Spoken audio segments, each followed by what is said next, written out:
TruthSeekah and/or its affiliates are not responsible for any strange phenomena that may occur during or after listening to this podcast, which may include the following: heightened senses of awareness, psychic abilities, UFO sightings, alien contact, time loss, out-of-body experiences, ringing in the ears, ESP, lucid dreaming, increased synchronicities, astral projection, telepathy, stronger intuition, levitation, miraculous healings, and/or remote viewing.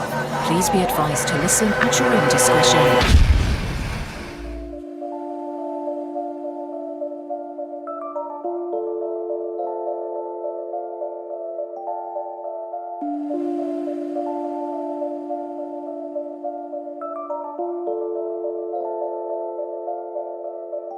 Won't you come and take me away? I just wanna be with you. Won't you come and take me away?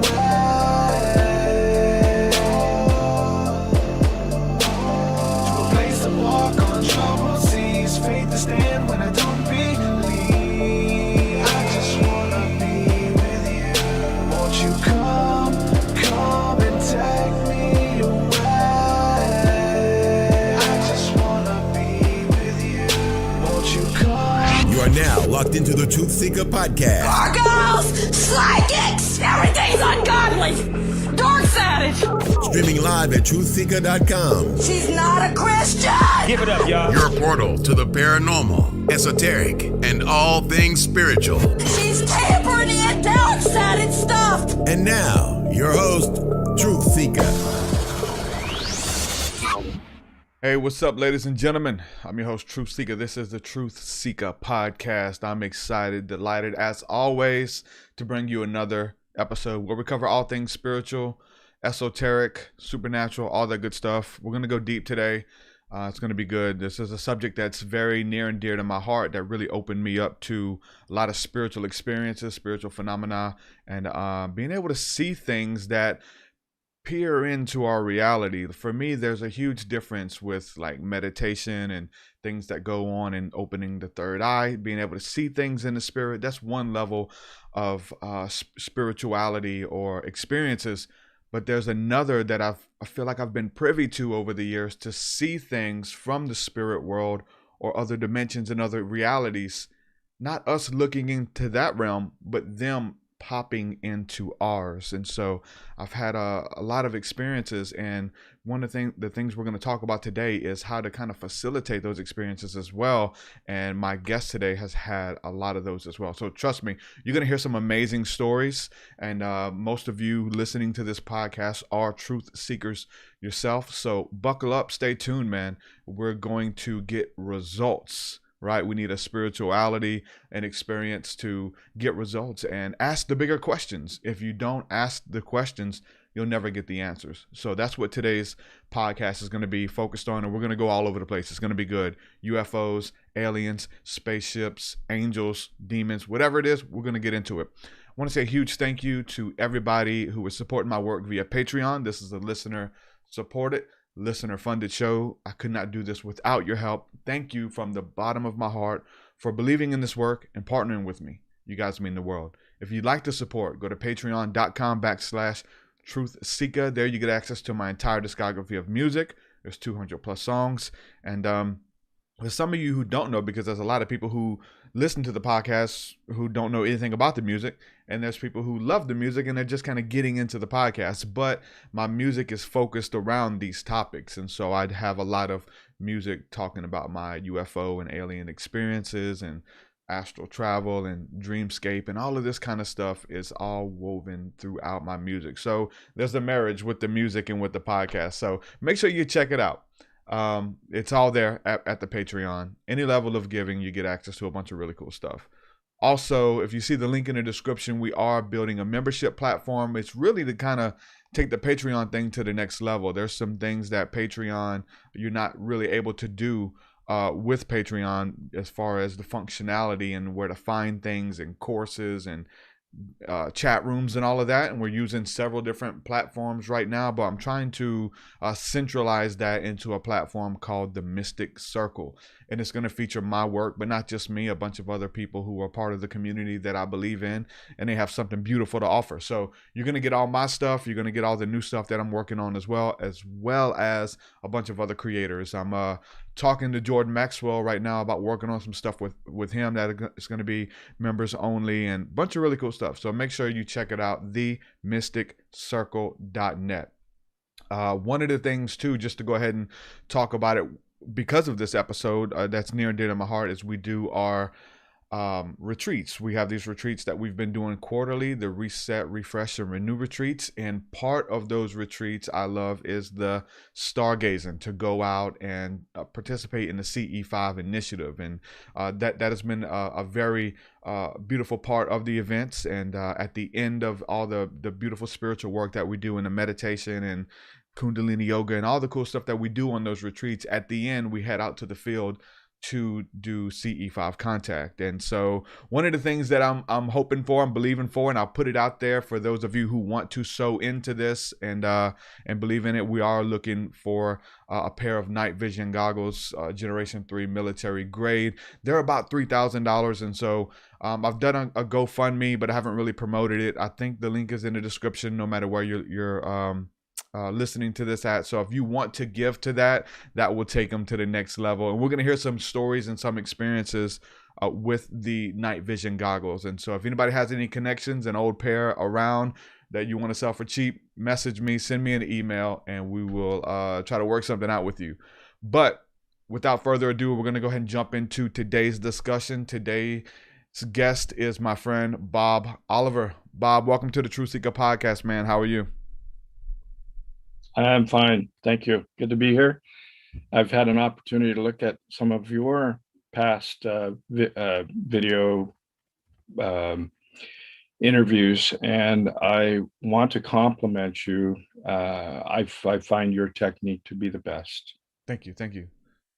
I learned from the best, listening to years of Coast to Coast AM and really love the way George Norrie approaches interviews and lets the person tell their story. And that really has shaped my interview process. But I think the deeper thing is really being engaged in the content. Like, I really want to pick your brain today, Bob. I know we had a short chance to talk and I asked you questions and we started going deep. But it's like, you know what, even in that, I'm like, let's hold back, because getting that on air for the first time, really going deep on these subjects, really plays a huge part in having a good conversation. Absolutely. You give people plenty of time to talk. You don't interrupt. Again, I compliment you on your style. Thank you, Bob. So you were Ed Grimsley's right-hand man, essentially. You did a lot of the field work with him and taking groups of people out for CE5 initiatives. Well, not really CE5, because you guys actually had the equipment. You guys had the night vision goggles and will go out into the fields and see things beyond your wildest dreams with these night vision goggles, right? Absolutely. I go back with Ed Grimsley to 2007. So I had him in my life for just about 10 years. He's passed away now. But the work that he did from the heart and from the soul. Yeah. It was a very interesting experience to get that close to another human being and have the opportunity to see how they met the world. Ed was an incredible guy. I was privileged to be able to have him on the podcast as well years ago, and I had a great talk, and you can hear it in the interview, just picking his brain, wanting to know and wanting to have my own experiences and encounters, and Ed really made that the night vision goggle stuff very popular. There's a lot of people doing it, but what Ed was doing, the actual, it made the spiritual far out stuff. It kind of brought it into our reality, if that's the route that you want to take. I know there's different takes and what is this stuff, and we're going to get into it. I'm going to ask you your opinion, give you mine, and go deep. But definitely Ed's work opened up doors for a lot of people to be where they are now and to ask those deeper questions. And you heard on that podcast too, people were calling in, people who honored Ed's work, and Ed opened up the door for them to get a pair of night vision goggles and take people out on expeditions and all of that stuff. So definitely Ed was beloved and just a beautiful soul with his work that I feel like I'm carrying on to a degree as well, and I know you are. So I guess, if you want to give like the nuts and bolts, like just the genesis of how you maybe met Ed or how you got into ufology, and just kind of give a quick background. We'll All right. start there before we get even deeper with this stuff. Very good place to start. So, Ed Grimsley had experience from his childhood, and Ed was a member of the Eisenhower family. So, Mamie Eisenhower, the president's wife, was related to the Grimsley side of the family and was first cousins with Ed's grandfather. So much later in life, the grandfather confided to Ed after the Eisenhowers had passed away that we actually did have treaties with the aliens, and that the government knew all about it.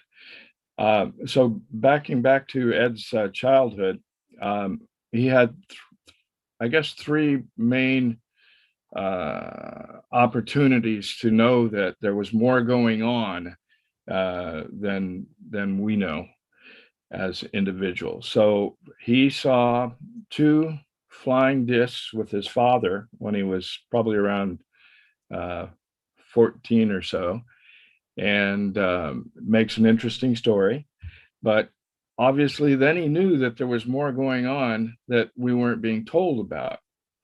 Then, when he was 16, he was with seven families out in the woods hunting, and late one night, around 9:30 or 10, he woke up to see that there was a battle, which he described, going on above his head.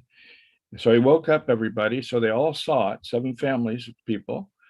But Ed stayed up all night long. Everybody else just went back to bed. They knew that there wasn't much more they could do. They saw it. They were tired. We're going to sleep now. But out of that experience for Ed, he really, in staying up the whole night, came up with a lot of ideas that he questioned and wanted answers for. So he had to wait until 1996 when he got his first pair of night vision goggles, went outside a few minutes later, and within 10, 15 minutes, he found out that he can we allowed to cuss a little bit on this Sure. show? Well, Ed found out that he was one of the Holy Shitter Club, because when you see this with the night vision, at least 8 out of 10 people go, "Holy shit!" Yeah. And so that's just how it is. And how can you get around that when you're talking on the radio and you're not allowed to say that? Yeah. So here's the technique and how it works. Ideally, you want to have 5 pair of night vision goggles. 5 pair allows you to make a conning tower, in a sense, so that everybody's looking at a portion of the sky. And in that way, we're actually covering a piece of space that is the size of the canopy of space above everyone's head. So we're able to look in all directions at once. And in using that technique, we actually see an average of 75 to 100 anomalies in an hour. The best time is right after dark, because the anomalies that we are looking at are being shined on by the sun at the angle that the sun is below the horizon. And so if this is the craft and the sun's hitting it, it's like a spotlight on the craft as it's going past you, and you can easily spot it. About 1 out of 10 times when we go out using that protocol, we'll see something down low. So instead of it being out 100 to 300 miles where we can still see it, it'll be down, who knows, maybe 100 yards, 100 feet, a quarter of a mile, but we see the actual physical shape of the vehicle.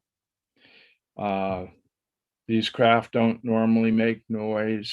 They're there one instant, they're gone another. There's another phenomena in looking at these craft. You can talk to them. So oftentimes we're able to say, show me that I'm here, for example. Or you can ask the craft to brighten up so that it knows you're there. And this phenomena takes place. So you have a one-on-one experience that you know you're at least communicating mentally. If we even know that that's the right term to call it, but we are communicating Telepathically, yeah. telepathically.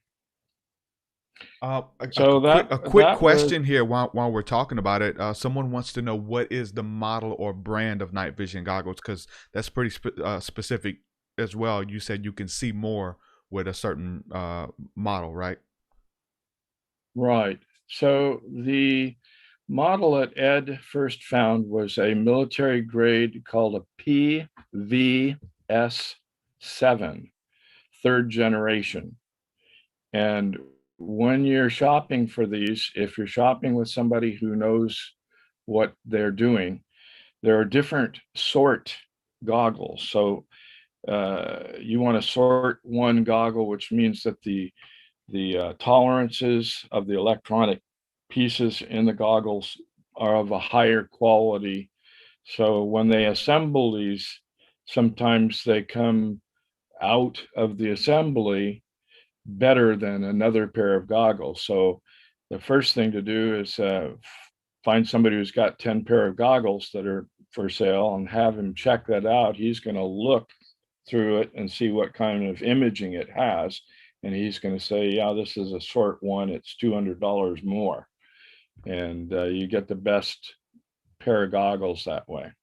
They run about $3,500 generally in the marketplace. And what Ed would do is he made friends with a lot of the distributors, and he started selling the goggles. And from Ed, you could get them for about $3,000. That was pretty much down near the cost end of it, I think. Ed was more about getting the word and the message out. He wasn't in it for the money.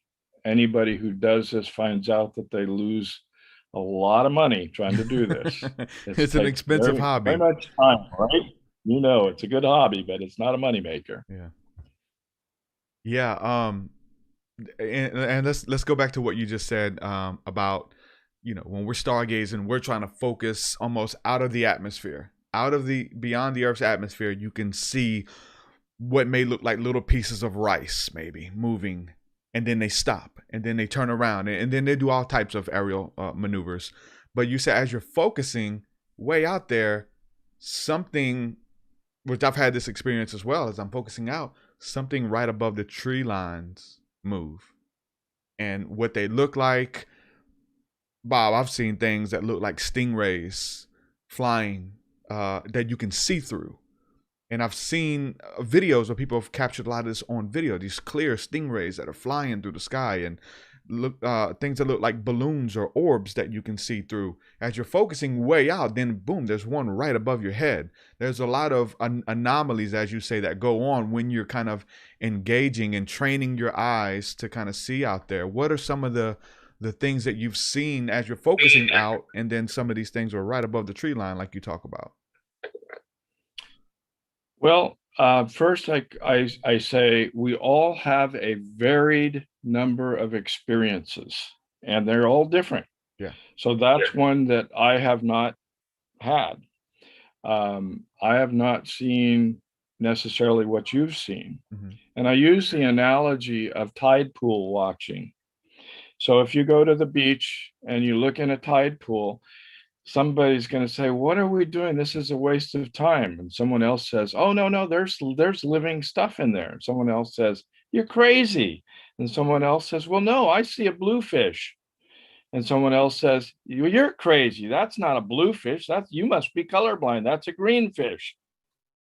Yeah. Well, lo and behold, there's a greenfish and a bluefish, and they're in two different spots.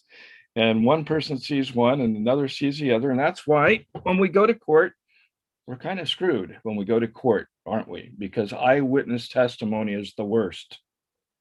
So we're up against this issue of one person seeing something and somebody else saying, you're crazy. Yeah. But with the night vision goggles, you can duplicate a lot of these experiences when you want to. With the night vision goggles, you go out every clear night and you look up, and the first thing you do when you're looking out into space is you go, my God, I had no idea there's so many stars. because the night vision takes the ambient light of the stars, magnifies it, and now you're looking at something that you've never seen in that way before. That's awesome. So that's the beginning of the experience. And then you start seeing things move, and then maybe something sees you watching it, it stops, and you go, wait a minute, I saw you moving. Can you brighten up for me? And it Yep. goes, and it just becomes a whole different reality, you know, and it's a reality that you don't back away from easily. Yeah. Man, so many places to go. Just you know, I've went outside on my front porch and spent a lot of time stargazing, and I look up with the naked eye and I don't see anything, and then I grab just a pair of binoculars and look up through the binoculars, and as soon as I look up, I see that little piece of rice moving, pulling away. You can't see it, but when when you have the binoculars, even with that, you can see so much more. So I can't wait to be able to use a pair of night vision goggles to do this. Well, you know, even with night vision goggles, what I've learned is most people get bored very Oh, I'm sorry, I accidentally muted you, Bob. I'm have to unmute yourself.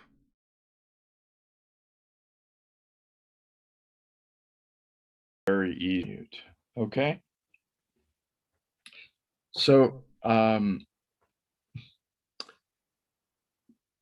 kind of lost my train of thought there, which I do at my age occasionally. But Ed was a great teacher. Again, he had from childhood this ability, knowing for certain that there were craft out there and constantly looking for them, and having to deal with people who thought he was crazy. Having the opportunity, at least, to talk with his father, who said, "Look, Ed, don't tell people what you saw. They're just going to think you're crazy, and it's going to create some rift in your ability to interact with people." And it did, but he was getting over that in his last 10 years. He was kind of a guy that didn't put up with a lot if he felt that he was totally in the right. But he was also a guy who had uncovered a lot about what's going on. I'll tell a quick story. Ed and I traveled around the country quite a bit. Went on some ship cruises and met tremendous amount of people. I mean, every night Ed wanted to try to get 50 people to look through those night vision goggles. So once people have looked, it wakens them up.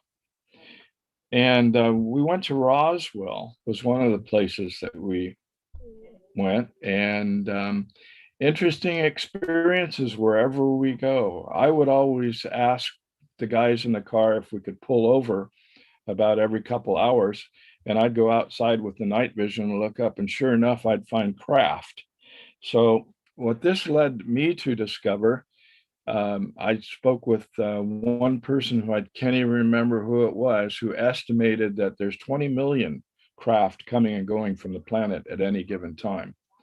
And I find that to be a reasonable figure when you consider in an hour's time seeing in the arena of 100 anomalies per hour above our heads wherever we go. So in the Roswell incident, I was by that time also aware that 1 out of 8 people in 2008-9, 1 out of 8 people had seen a UFO. But in Roswell, I talked to 50 people and nobody had seen a UFO, which reminds me of Men in Black and the little thing they hold up and go, and everybody would forget what they had seen. I've never had that personal experience, but it was an anomaly that nobody that I spoke with in Roswell had seen UFOs. We went to the newspaper there in Roswell that had same newspaper that had covered the story back when it had happened of the landing in Roswell, or the crash in Roswell.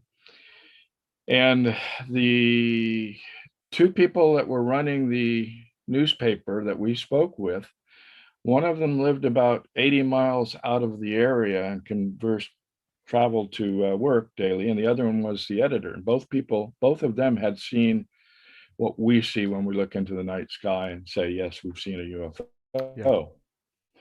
But nobody else that we came across. I must have interviewed good 75 people. So that's anywhere else on the planet, everybody sees them, but nobody in Roswell. But that was it. On the way out of Roswell, we traveled at night. We went through a valley, which I don't know that if I could ever find it again, but going through this valley, I saw a little light bulb shining from a shack about maybe 300 yards off the road. And I thought, well, gee, we haven't seen any ranches or anything. And there's this little ranch house or shack with a light bulb on. And so I took the night vision goggles out and looked over there. And beyond the shack, you could see the mountain range. And the mountain range was strobe lighting. So you couldn't see that with the naked eye, but it was happening. And you could see it with the night vision that picks up much more. In fact, the way the night vision works, it covers a broad frequency, much broader than the naked eye. So if the naked eye sees things in this frequency, everything above and below that frequency is invisible.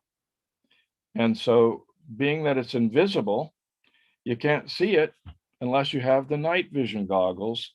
That opens up a wider frequency.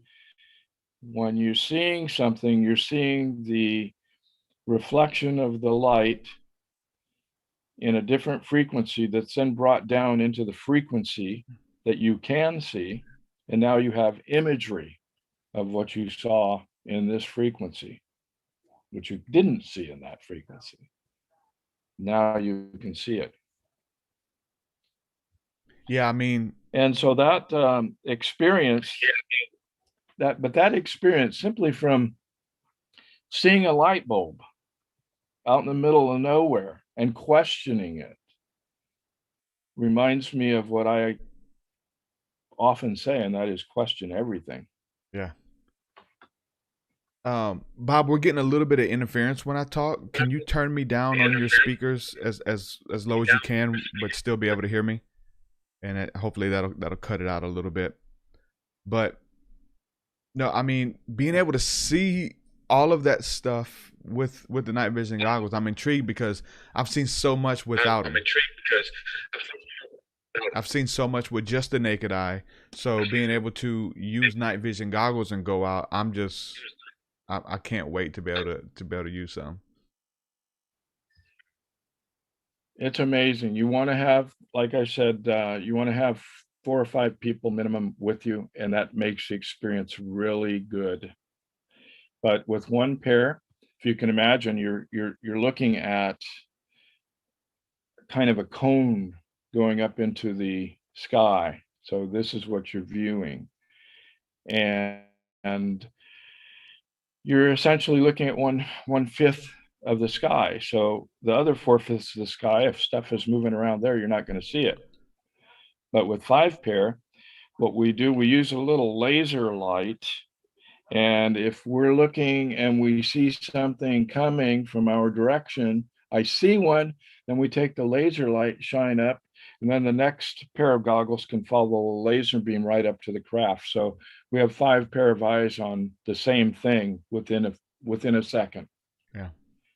And that makes it pretty exciting. Can you, for those who haven't heard this story, can you share like what I feel like was maybe Ed's big moments of going to the UFO conference and seeing George Norrie, what he did there, for those who haven't heard that story?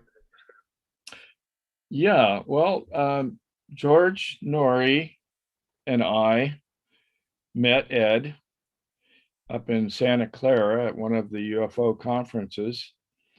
And George thought Ed was crazy. Well, everybody in the room thought Ed was crazy.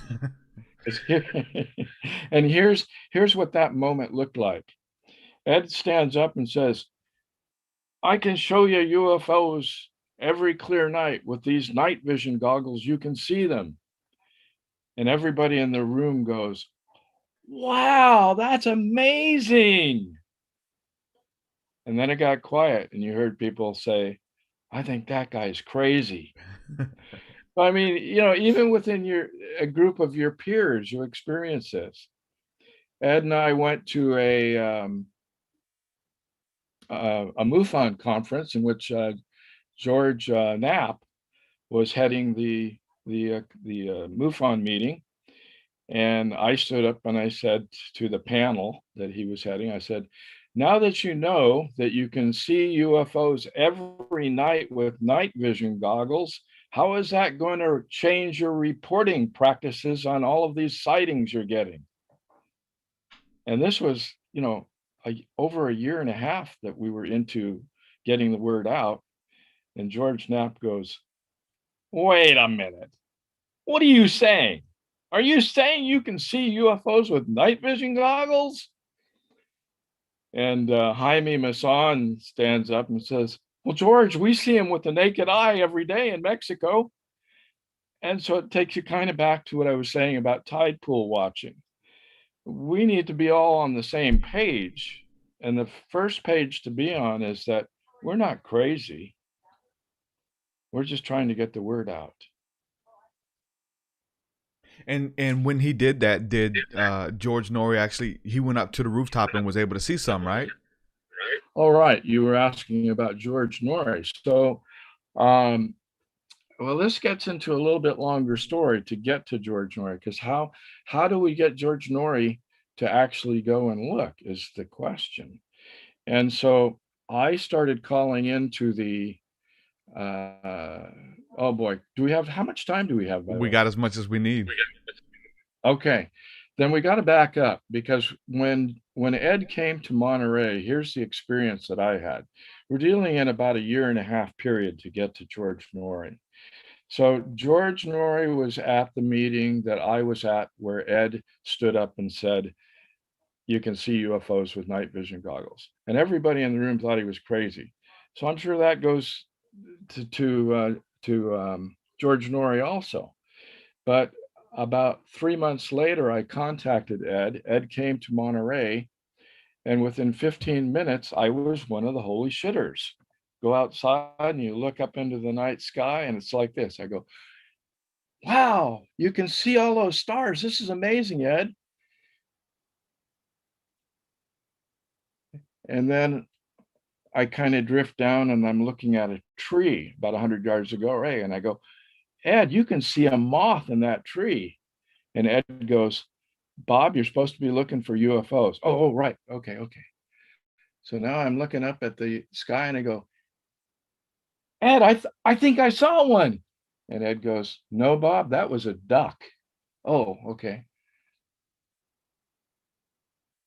Holy shit. Ed says, yeah, Bob, you just saw one. And I did.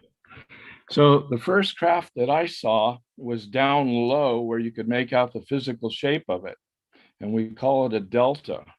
So it looks delta shaped, and it has I thought it had two little tails on the back end of the delta shape, but it's going through the sky in a straight line. Then it makes a 30-degree angular cut like that.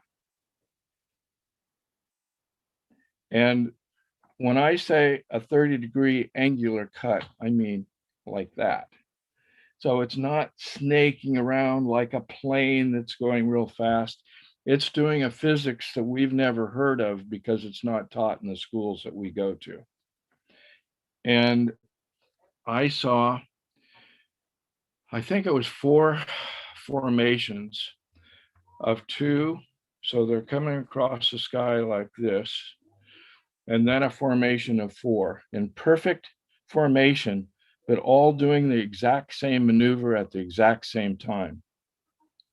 4 separate craft. So you get hooked. And poor Ed, I kept him outside the entire night. We didn't go to bed until the sun came up. Nearly killed him, but he did like get a kid in a steak candy dinner store, out. right? Yes, exactly. So for some people, it works that way. I got bored quite quickly. I mean, you go out one night, you might see something low, and it looks like it's the Millennium Falcon. Well, I can't get on it. Nobody's invited me to go aboard yet that I'm aware of, because maybe there's a lot more going on that we haven't even covered yet, right? So um, I don't know where to go exactly from there. So we were talking about George Norrie. So I got Ed to come on my radio show. I did a program called The Quantum Leap, like you're doing, and well, not like you're doing. It was just a radio show. Really respect what you're doing. It's quite a bit different. But I started that in 2000. I had Ed on the show in 2007, and here's where we get into I think that's an important subject for everybody, and that's the deep state. What is the deep state and what is it capable of doing? So when I had Ed on my program the very first night, I think we were missing a minute and 37 seconds of audio out of the program. And when I went back and reconstructed what was missing, Ed used to talk about something called Citizens Alliance Group. The government does not want us thinking that way, does not want citizens to be aligned. Citizens Alliance Group, where we would be able to talk with one another and say, well, this is what's going on in Monterey, where I come from. And these are the techniques that they're using against us. And when I say against us, I'm talking about ethically, morally, encompassing our lives with burdens that we shouldn't be carrying. We're supposed to be part of a United States. But right now, we've got a union that's just about broken. States want to separate from others. And some of the states want to do it for good reasons. Some of them want to do it for bad reasons. We're in a mess right now in this country. So, anyway, getting back to Ed, um, I went through a series of events with the deep state involvement in my program where things were taken off air, where the station was taken off air, and the owners of the station were very concerned. And I even got the sense that they were in on it. Okay. So, who owns the radio stations that's putting out the information that we're getting, and how much information do they let out? This becomes an issue. And in my case, because I continued to have Ed on the program, after about the fourth or fifth time, the radio station was off the air for about 6 hours, and the station owner and manager were very frightened. That's what I would say. That's what I got out of the interaction I had with them. And I got the sense that something was being done between the station and the tower, where we were being, I can't think of the right word, we were being hacked, but between the station and the tower, somehow they were putting in equipment where they could monitor my show. And after all of this, a period of time went by that I was working with Ed, maybe 6 months, I started trying to reach George Norrie on Coast to Coast.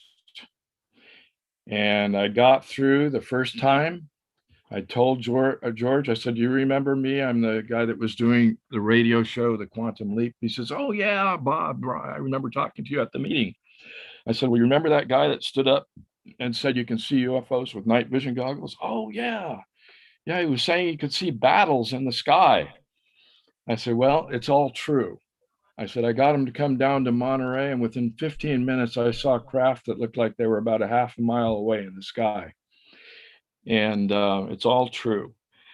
You got to get him on your program. Okay, well, we'll look into that.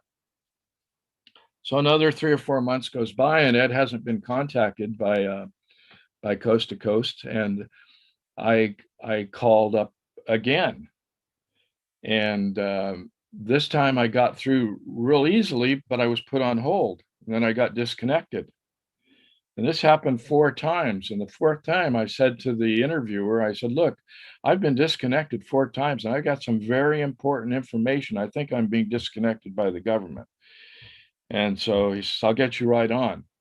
So I got on and I got to tell George a second time, you got to get hold of Ed Grimsley. And then the rest is history. I even got an accolade from George. I called back about 4 years later and I said, remember, I'm the guy who told you about Ed Grimsley? And he goes, you're the guy who started all this. And I am. Yeah. So that's a credit I'll take. That's awesome. I really push. Ed wanted to do this, though. He wanted to get involved in a very personal, fun, meet people, become a celebrity way. And so we made that happen for Ed. And he ran with it, and he did one amazing job with it. And he shouldn't be forgotten because he woke up probably more people than anything else is waking people up. So I mentioned that 1 out of 8 people had seen a UFO in 2007 and 8. It is now 1 out of 2. So when we go outside and we're talking to people, and that's what we need to be doing, we need to be talking to people and letting them know that we know they know, and that we are one now. And I think that's the term, the space brothers up there. Yeah. That's what they've been working towards, to get us to a critical mass. And I don't know what that number is. I don't know how dumb we are, but they're working on us. Yeah. Man, that's so cool. I remember too, on Coast to Coast, and this was after, I think it was after Ed Grimsley, but James Gilliland, who's done a lot of work in this field too, and does the CE5 and does the night vision goggles and the green lasers and all of that, which I found his work early on too. But I remember him calling into Coast to Coast and doing an interview, and they did like a radio wide CE5 where they led a CE5 initiative. So kind of like, okay, everybody send out good intentions, ask for a sighting, those kind of things. And they did it right before a commercial break. And then after the commercial break, people all over the world called in where they were seeing UFOs because they asked to see them. Oh, wow. And that was like, man, I'm listening like, right. Oh man, I'm listening to a recording, but I'm like, I'm gonna do it not with you guys and see if I see one. And sure enough, I would have those experiences too. So there are people carrying that torch, but definitely Ed Grimsley's name needs to be remembered and repeated as much as possible, because he opened up the door for a lot of people. And now there's a lot of people even on YouTube who their channel is just, a video camcorder inside of a night vision, goggle lens and showing you what they're recording, and they wouldn't know about this stuff if it wasn't for you and Ed Grimsley out there doing the groundwork to get this information out when it was ridiculed. Now it's cool. Now I can talk about it with a podcast and we got listeners and we're going on retreats. But there was a time where even when I was talking about it, like, you're ridiculed and you're going to lose friends and all of that kind of stuff. Now it's kind of like, everybody's into it, into ufology or conspiracy theories, if you will. A couple more questions I got just to kind of direct it a little bit. Have you ever seen any large ship that we may call a mothership? Maybe something huge with little ships around it, or something that's a lot bigger than the rest. Have you ever seen something like a mothership? I have not. And this is going to be crazy, but I'm throwing this out. You may see a mothership and you may not be aware of it. I mean, you look up into the clouds and there may be something inside that cloud that's peeking out. So I'm not necessarily aware of it. I may have seen things that I questioned. Yeah. Have you seen things hiding in clouds, or like going in and out of the clouds to kind of cloak themselves? Because I've heard of those and seen similar stuff as well. Well, let's say that all of the stuff that's in Star Trek is true. Yeah. Let's say that. Star Trek and Star Wars as well. Pardon me? Star Trek and Star Wars as well, right? Right.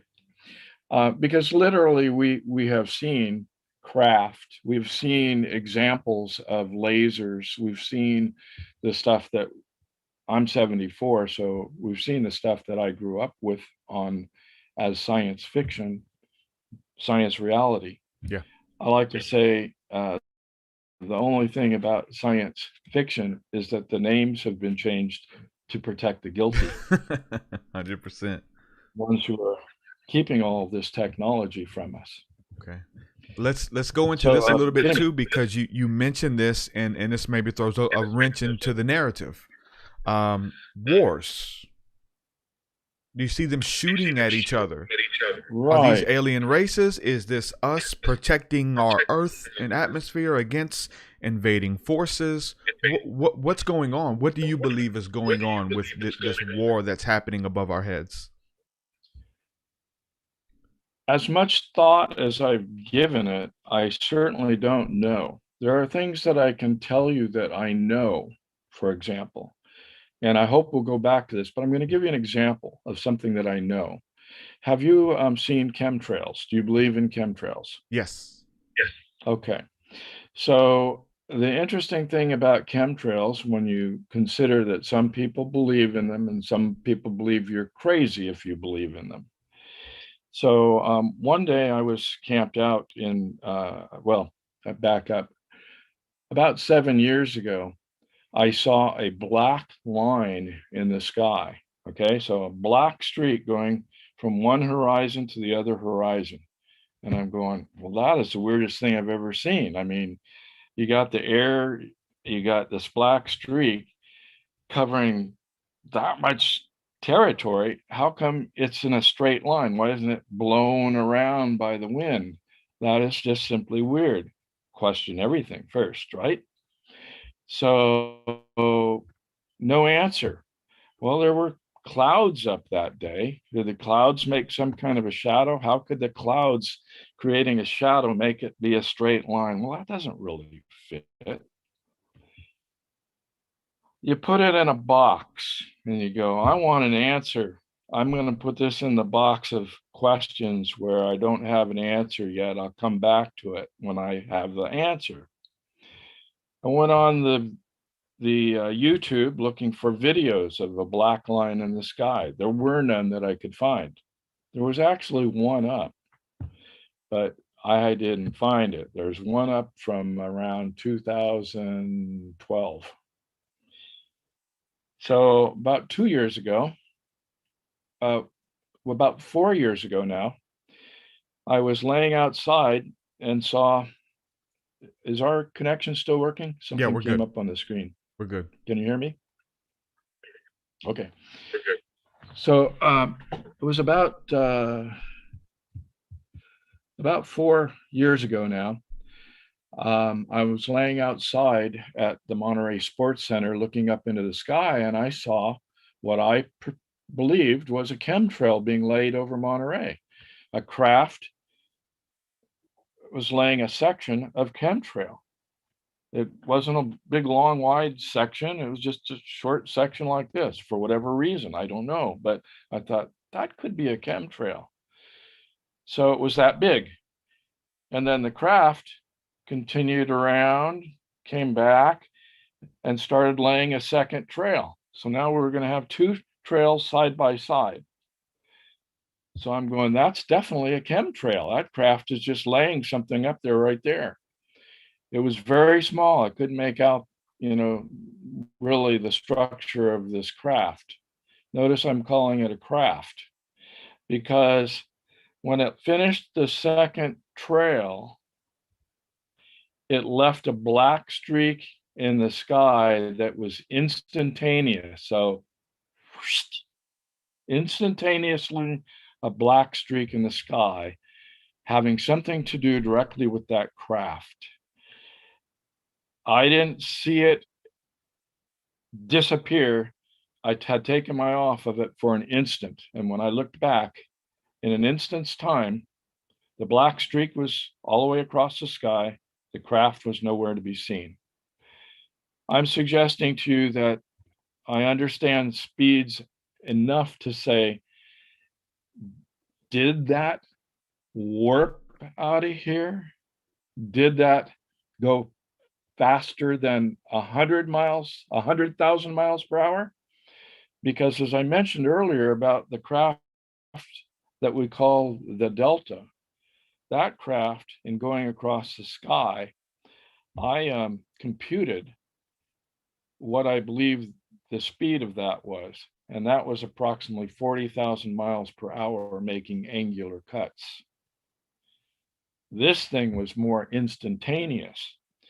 It takes the Delta approximately 7 seconds to go from one horizon to the other horizon at approximately 10,000 feet or 5,000 feet. This thing instantaneous. So when we're talking about a black line in the sky, you can now go to YouTube and you can find approximately 300 videos pertaining to the black line in the sky, but not any of those videos has an explanation for it. Now, let me explain that. You know, we all like to blog our comments onto the video, and I'm no different, except for one thing. When I blog my video, it shows up on my screen, on my computer screen, but nobody else's computer Shadow screen. banned. So you just brought up a term that I hadn't learned of or had the ability to use up until about 6 months ago. It's called several different things. Shadow banned is one of them. And so when did shadow banned get started? Do you have any idea? I've experienced it too, but How that's long how has I that know. been going on? Huh? Well, we go back to looking at a lot of different issues in the world today. And by the way, Jordan Maxwell's my hero too. Jordan Maxwell probably has gotten a lot of us involved in this stuff. Yes. But he was one of the people that was always a speaker back 20 years ago when I got started in this. And he had some amazing, amazing stories. Yes.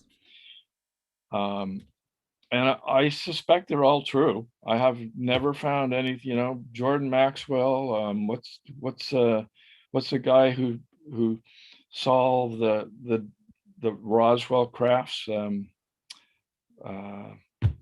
think of his name. That he's from Groom Lake. Is it Philip something? Maybe. Oh, we'll come back to that. I do lose my train of thought. Okay, well let me ask you this. So another anomaly when it comes to chemtrails. People have reported seeing videos and filming this stuff of what they would call a UFO erasing the chemtrails, like cleaning up the chemtrails out of the sky. Have you heard of that? I think I have. There's a lot of varied things that are going on, and again, this take you back to the tide pool watching. We have a lot of different ways we perceive things, these perceptions out, and come up with a pretty basically good reality of what's actually happening. So I believe I have heard of a variety of things that you have to put in that box again and keep it in the box where you question it. Yeah. On the chemtrails, I've worked through the years with a number of people on the chemtrail issue.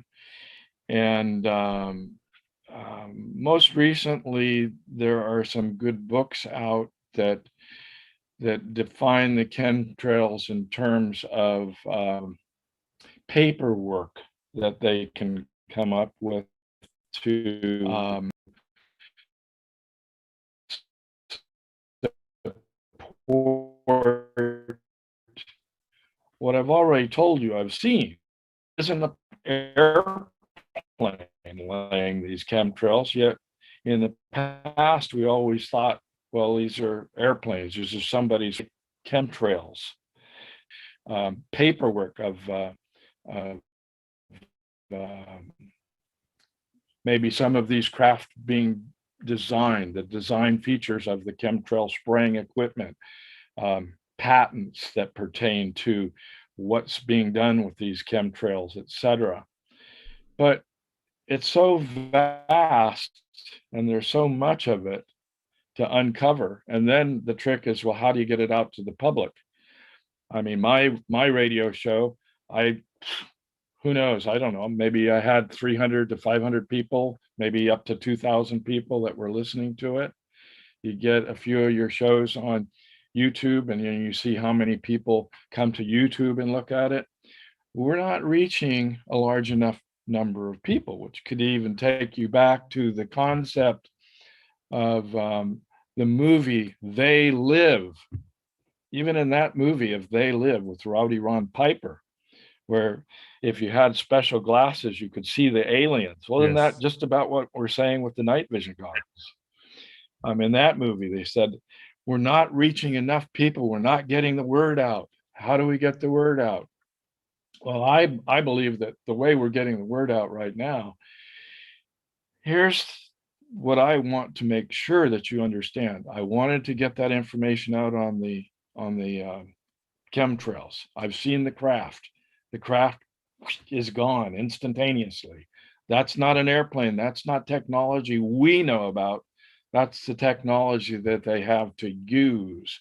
And if they're using it against us by changing our thought processes, by dividing us into, my brother's crazy. He believes in chemtrails. Okay. And then they put my sister on drugs because they can. Oh, you need to go to the psychiatrist. And what does the psychiatrist do? He puts you on drugs. And then you can consider, what was it? Emily Rose, Exorcism of Emily Rose. Did you ever see that movie? And they couldn't cast I the don't know demon if that out. was the title. But in that, what was that? They couldn't cast the demon out of her, You're right? breaking up. But if it was the, They couldn't cast the demon out of her. that's the movie, correct. And the reason they couldn't cast the demon out of her was that they had a choice, drugs. And the church said, if you do it with drugs, the demon will take her. And that's what happened in the movie. And it's supposed to be a true story, I believe, but I don't know. Yep. So if we get 2/3 of the population on this planet onto drugs, then we're creating a venue, a window for the demons. And I truly believe something along those lines is what's going on. I'm with you. We have a question here in the chat. This is from B Dog. And he wants to hear about, he wants you to share the experience where you were falling down a mountain and had a spiritual experience where you almost died. Had a spiritual experience. Well, we're ready for that one, or can I finish George Norrie? Wait, we're not done with George Norrie. Let's keep going. Bring it back up. No, let's just finish George Norrie real quick. So finally, after my probing of George, he knew all right, we got to check into this Ed Grimsley business. And it kind of opened a window for Ed to get George to come up on the roof and look through the night vision and become one of the group that we know as Holy Shitters. I think that pretty well explains it. So then Ed got to go on to Coast and was one of the main guests on that program for the next 8 years. I think he was on Coast to Coast maybe 8 or 10 times. And he always did a good job of being respectful. And George loved the guy. When Ed passed away, George did a memorial program for Ed. And Ed's going to make me cry now. And then I'll be crying for the next 10 minutes. All right. So the person who called in is a friend of mine who knows me as B Dog. And the story that he wants me to tell is to get us on the path of spirituality. And there are many instances, if you're awake or if you are shaken hard enough by the universe to wake you up, where you experience things that are just absolutely so real that they're unreal. So the episode of falling off the mountain happened when I was 16. And it kind of gets involved because it happened in two steps. Now, if there is a demonic world, if there is a something else going on, then I would like to preface what that something is by this statement: we are spiritual beings born into a conspiratorial world in which we live in a drug culture and a fear-based society. So if you can believe that we are spiritual beings having an earthly experience, it helps. So when I was 16, I had a motor scooter accident.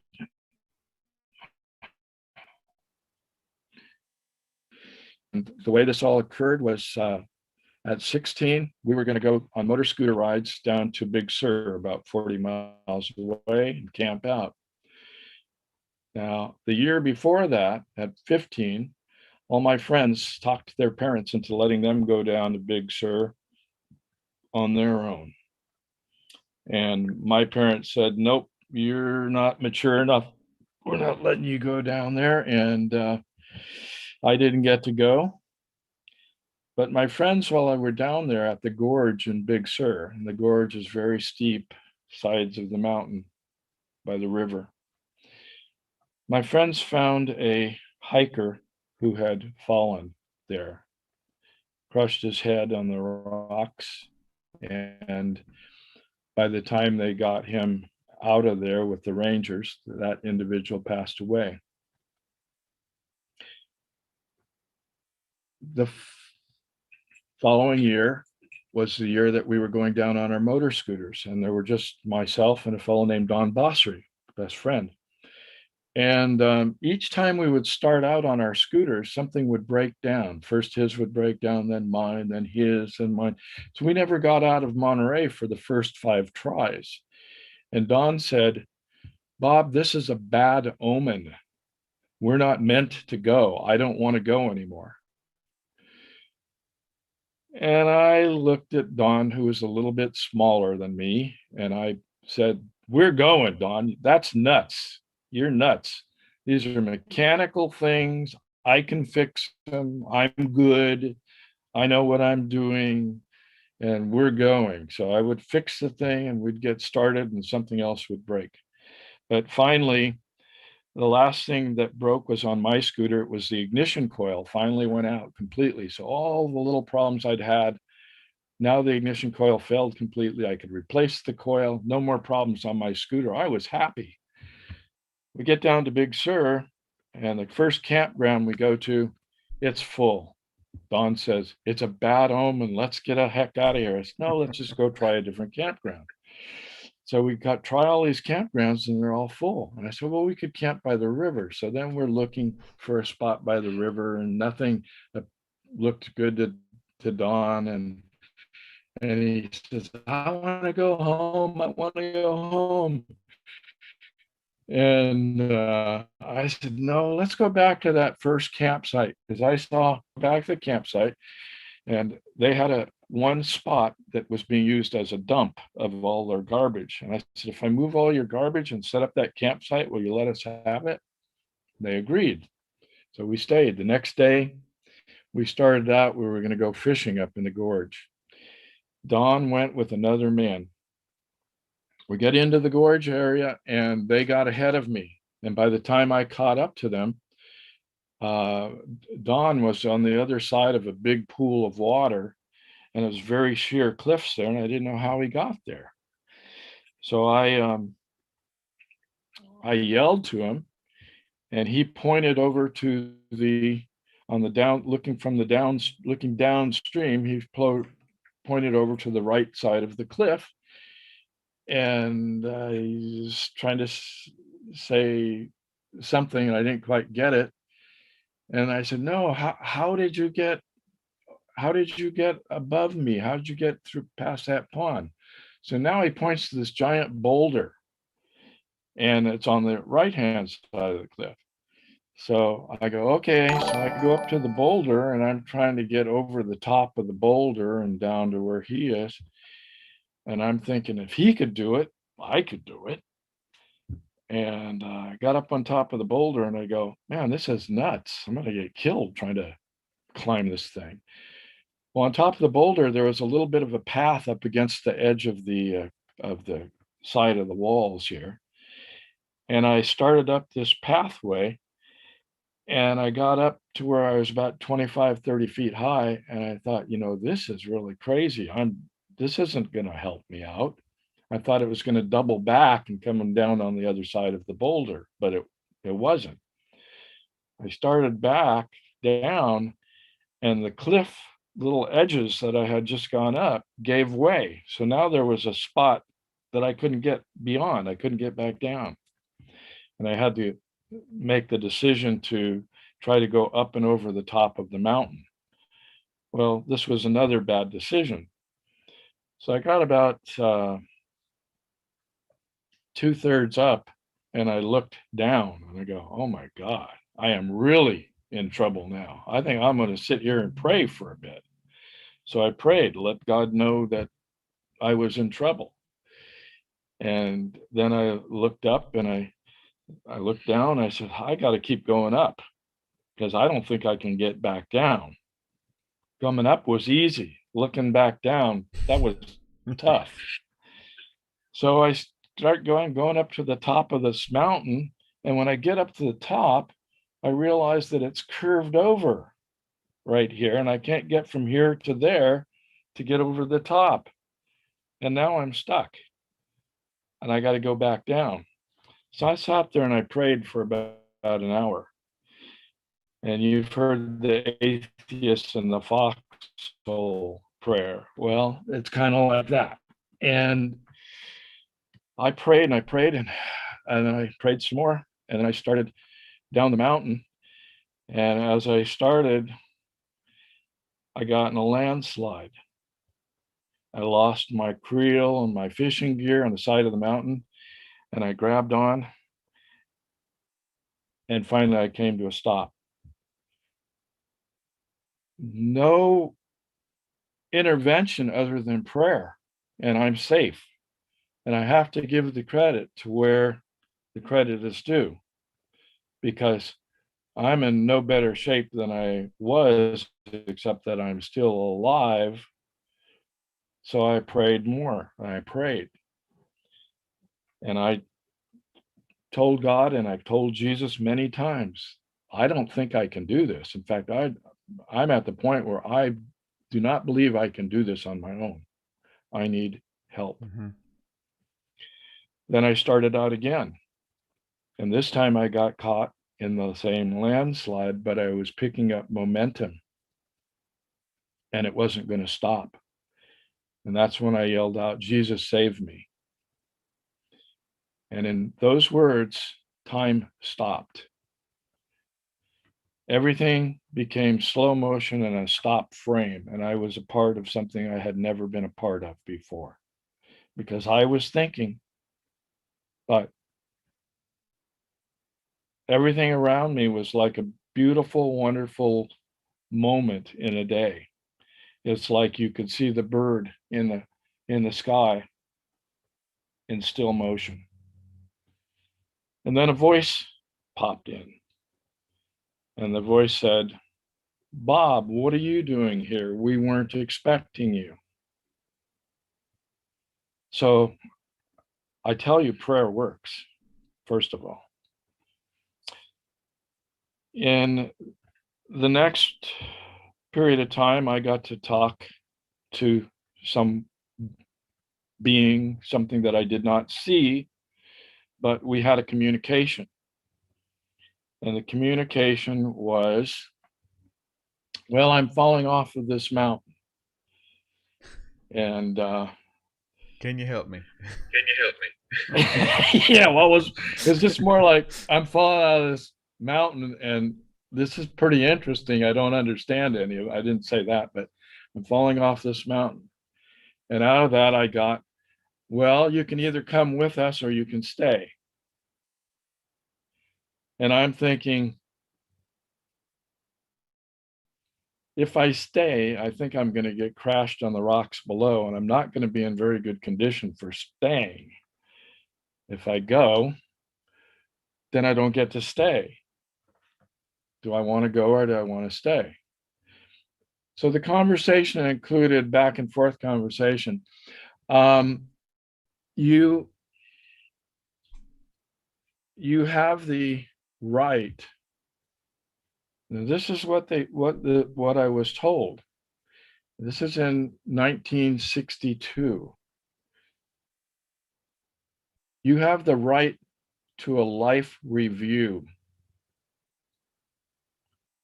And I believe those were the words that were chosen and given me.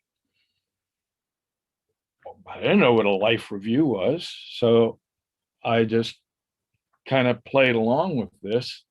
And in playing along with it, I can certainly remember, how my mind is going. I'm with somebody who's obviously in a position to help me because I can't help myself.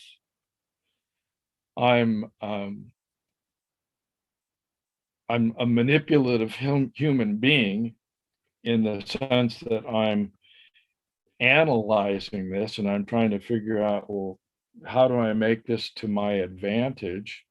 I have to be careful in what I'm doing and what I'm saying. And likely this being knows me better than I know myself because I'm being helped right now. Otherwise, I'd be dead on the rocks below. Mm-hmm. So all of these thoughts are kind of flashing, some of them making sense, I guess, some of them maybe not, I don't know. It was a long time ago. And ultimately, I say, well, with respect to the life review, since I really don't understand it or know what it is, who makes the decision? And they say, oh, you make the decision of whether you have the life review or not. And I said, well, what do you think? He says, well, not much has happened in your life, so there's not much to work with here, but you make the decision. If you want it, you can have it. I said, then I defer this to you if you think that I should have it or not. So I did not have a life review. And we had a little bit more conversation. And then I said with great intention, because I felt that was important and I felt I understood what intention meant. I said, what must I do in order to be allowed to stay? And the intention means I didn't have to say it, but I didn't want to be crashed on the rocks below. So what must I do in order to stay? Mm-hmm. Immediately, the answer happened immediately. And the answer was, you must have a leap of faith. And instantaneously, I was sliding down the mountain and the whole experience was gone, but it was not forgotten. That's why I'm telling the story. Yeah.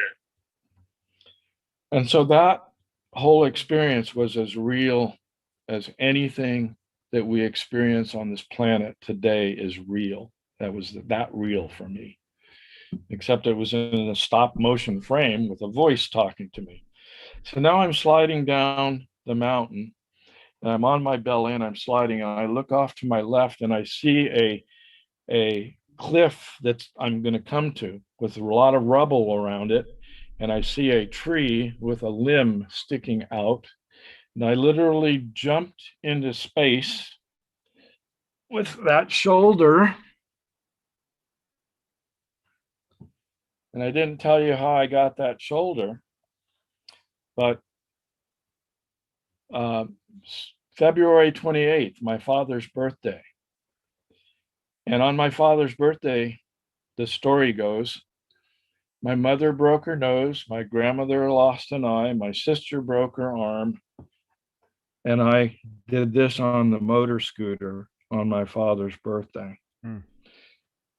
Now, I wouldn't be here today, except that on my father's birthday, when this happened, we were in state requirements course, and they showed the movie Blood Alley, in which a highway patrolman comes on camera and says, if you ever fall off of out of a moving vehicle or off of a motor scooter, go into a forward roll.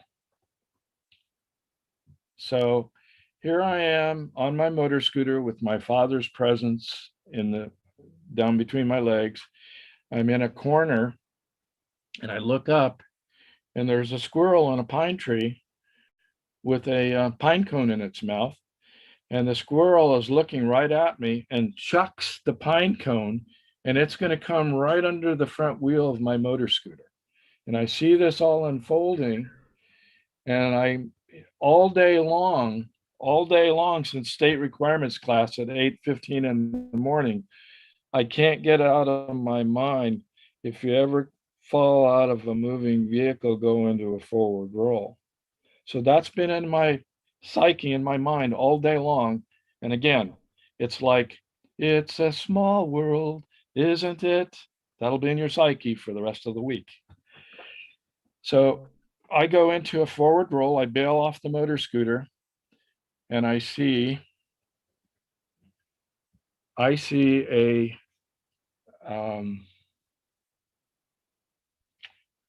bailing off the motor scooter. I'm rolling and I see the motor scooter do an endo flip. And if I had been on the scooter, I would have been riding at about 35, 40 miles per hour, possibly have the scooter flip and come down on me and be dead at that point. So anyway, I survived that.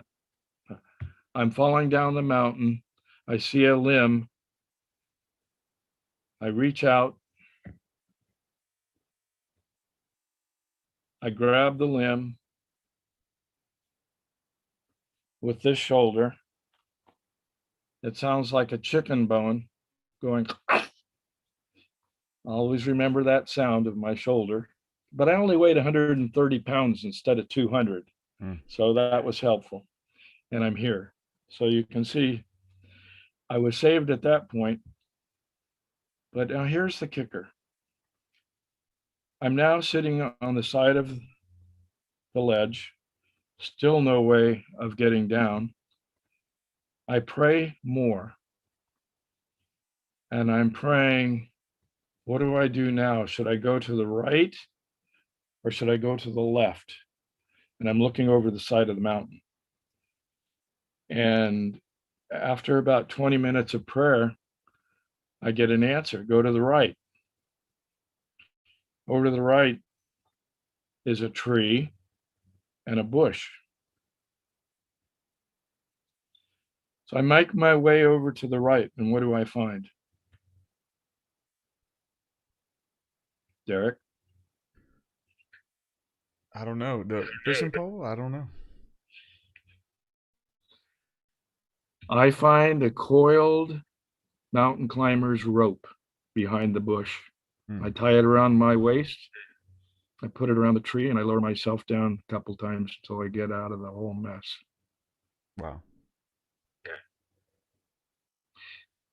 Now, it's a spiritual story. It's a true story. At least I experienced that, and that's what I tell you I experienced. I get down, and the story doesn't quite finish there because I go looking for my buddy who told me to get up on top of that rock. And I try to tell him the story, but he doesn't want to hear about it. we go back downstream and we find these two young girls at the dam area of the Big Sur River, and we're talking with them, and finally it gets very quiet, and all of a sudden I hear Don say, "Shut up, Oliver." And I look at him and I go, "What'd you just say?" And he says, "I didn't say anything." Oh, I look at the girls. I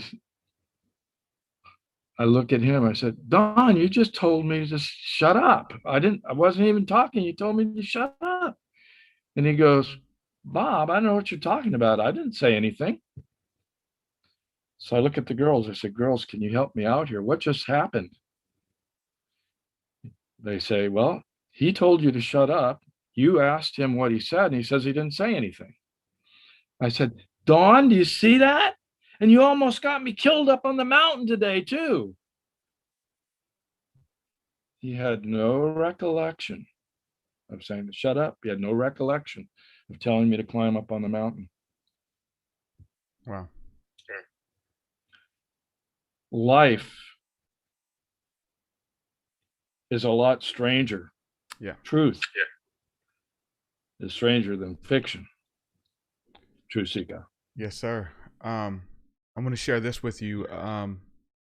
There was this experience that I had that reminded me of kind of what you said, that there are these beings that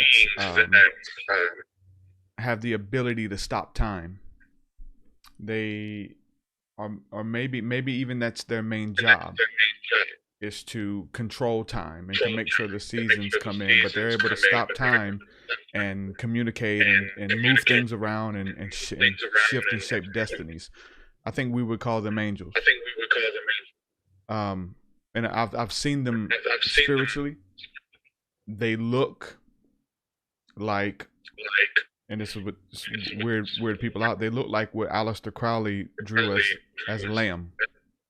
Almost like a gray alien with a cloak, that are able to pop in and out of our reality and stop time and move things around. And I think there's a connection with the craft.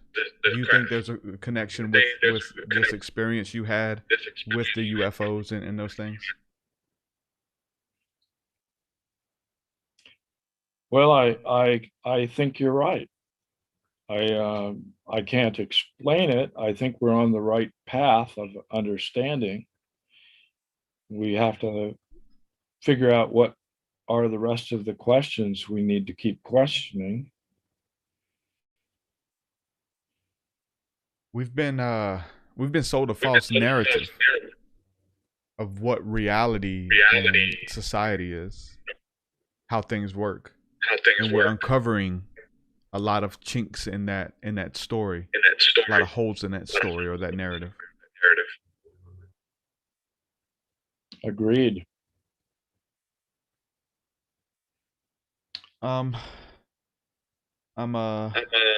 got some more questions, but I'm really getting a strong feedback from there's like a loop when I talk. I don't know if there's any way we can. I'm going to turn you down a little bit more. You know, I have my phone. Let's see. Is that better now? Check 1 2. It's still pretty loud. Let me see if like the microphone is close to the speaker or something. Let's hold on just a moment. Okay.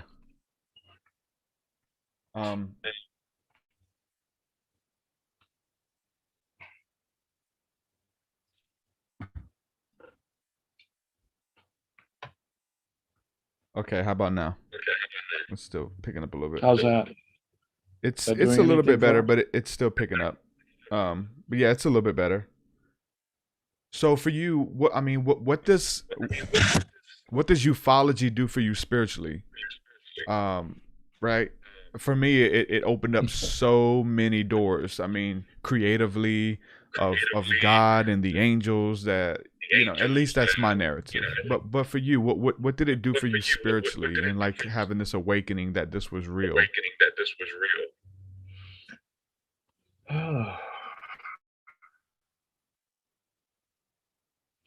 Well, working with Ed really helped a lot. Um, we both separately came to the conclusions that we're likely beings from maybe other galaxies who have all been put here to learn how to get along together. That sounded pretty interesting, I thought. You take a look at the moon and certain bolides that have hit the Earth in the past, and you the largest, very, very protected, and that debris in space is kept from hitting us. These are some thoughts, anyway, that seem to have merit. The idea that we're being egged along in the sense of today, a short 10 years later, 1 out of 2 of us has seen a UFO, as opposed to 1 out of 8 was 1 out of 10 in 1990, 95. Travis Walton story. I met Travis. I never got to interview him, but I believe his story is true. Just adds another dimension to what all's going on. We have to consider the politics of the world, not just UFOs, but the entire politics of the world. Your idea that there are beings that know how to stop time. We certainly have other concepts that we've been exposed to from shows like Star Trek, where space is warped. We have ideas from our own science that there are gravity wells. We have, you mentioned Aleister Crowley. You know of the Dianetics, I imagine. You've probably studied Dianetics to some degree. L. Ron Hubbard. L. Ron Hubbard wrote many novels. One was called To the Stars. I just happened to have read that book. I think things happen in my life rather mystically, that I would find that book while I was in a journey down to Los Angeles on a different mission. But in that book, To the Stars, science fiction book, remember, we changed the names to protect the guilty. But in that story, the main character is a engineer who works on starships that visit Earth and need repair. So he is called to one of these jobs, but he is shanghaied and taken into space. We have treaties. We are not supposed to be shanghaied. We are supposed to be having a living experience on a planet where we have the physical properties that we enjoy here, namely 100-year lifespan, wife, children, a home. We're getting those experiences. And now he's being shanghaied and taken back into space, which works differently than what we experience here on the planet. In space, he knows that if he's out there too long, if they go too far of a distance, that when he comes back to Earth, things will have changed drastically. So he asks, where are we headed and when are you returning? And he says, if I go with you, my wife will be 600 years old when I return. So assume that that's how things work and we've been lied to. Assume that that is how it works and that we have been lied to. And then you begin to explore a world that we know nothing about, a world in which we have choices that we've never been allowed to make. And in this case, I have a third grade teacher who studied the Hopi Indians. And she would tell us all of the stories of her visiting the tribal areas. And she allowed us to learn how to build pueblos. And we elected a king and queen in our classroom. And we had a pueblo, and we were the Hopi Indians. We got to experience being the Hopi Indians. And I had written a paper in her class. We all were asked to write a paper the first week that we were there about what we wanted to be when we grew up. And I wrote that I wanted to be an astronaut, and I talked about gravitational forces and setting up a space station so we could bring supplies, and that once we were out at that height circling the planet, that we would be able to more easily use our rocket fuel craft to go further out into space. She laughed at my story, and she said, "You kids and your imaginations." And I had to take that home, decide whether that was going to crush me for life or whether I could come up with a better understanding of what she had said, which I did. My understanding was, well, I think I'm right about the things that I'm saying, and maybe she hasn't experienced the same tide pool I've been looking at. Well, about 20 years later, we had the bicentennial. And I got a call from my mother who said, "Your third grade teacher wants you to be the guest of honor in her classroom for the bicentennial." I said, "What are you talking about?" And you'd have to understand my mother. She goes, "Are you going to go or not?" That's all we were going to talk about at that point. I said, "I'll tell her I'll be there." So I go to the classroom, and instead of the Hopi Indians, from ceiling to the floor and all along the walls, it was everything to do with space travel and exploration of space. And she was honoring me by having me be the guest, and her coming to the rationalization, just like your show is doing for people, that I had shown her that there was something coming that she wasn't aware of. And she got aware, and she brought all that information to all the kids that followed. So the story doesn't quite end there, because I forget the exact year. I think it was 2007. She passed away, and I saw the notice in the paper, and I called the family and asked if I could come and visit, and they agreed. So I met her sons and daughters, and I told them that I was a UFO researcher and asked if they had ever seen one. And I got a very strange reaction from them.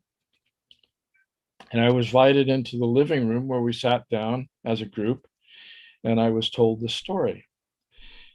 We have never seen a UFO, but our mother has.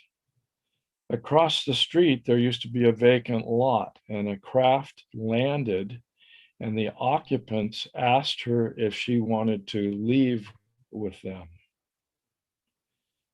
And she told them no, that she wanted to finish out her life here on the planet with her family and friends. And so apparently they were told that story by their mother, and I find that to be a truthful version of life. Yeah. Man, Bob, man, I've enjoyed this talk, brother. What are you doing these days? Where can people connect with you to ask you questions or to check out your work and all that good stuff? Well, I give my information out to everybody. Not everybody calls, so it's not a burden. But for those who would like to, you can reach me online at boboliver.com. ed9@gmail.com.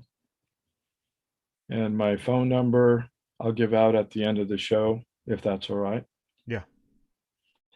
Otherwise, we're likely to have people calling in right now. Well, I Yeah. can give it now, I guess. It's 831-383-2676. Awesome. And you've got a ton of, I don't know about a ton, but you have some really interesting interviews and talks on YouTube with you and Ed together, which are really good on your channel, right? Yeah. Yeah, there's they don't get a lot of hits. I probably could have set them up better to where they would get more hits, but Ed was a phenomena that is very rare. And Ed Grimsley was a member of the Eisenhower family. So Mamie Eisenhower was Ed's grandfather's first cousin. And they'd made a pact as kids to tell each other what was going on in life. So Ed's grandfather knew about the alien intervention, I guess, with the American government, Eisenhower. It's never been made formally public, but apparently it's so. We know that the universe is much different than the way we've been told. I came across an interview, a statement by Kennedy that I believe from my research is likely true, and that is that Kennedy had prepared a speech that he was going to give had he not been assassinated. And that speech was to acknowledge the fact that the universe is full of life and that we are a part of the universe and part of that life. And when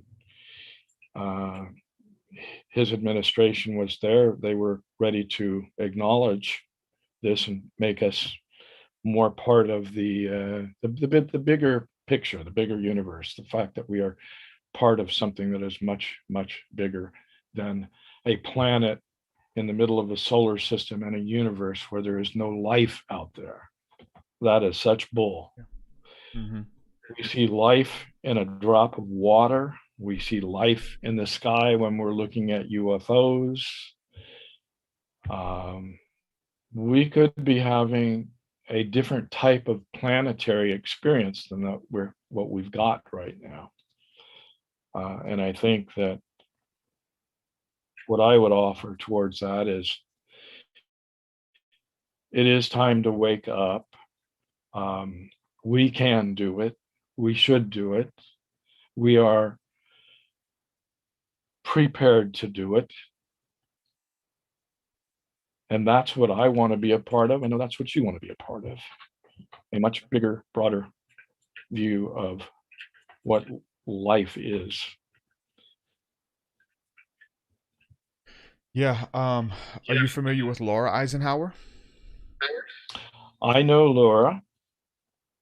We have been, because of Ed, we got involved in all of this early. So I had been going to UFO conventions and that sort of thing since the mid 90s.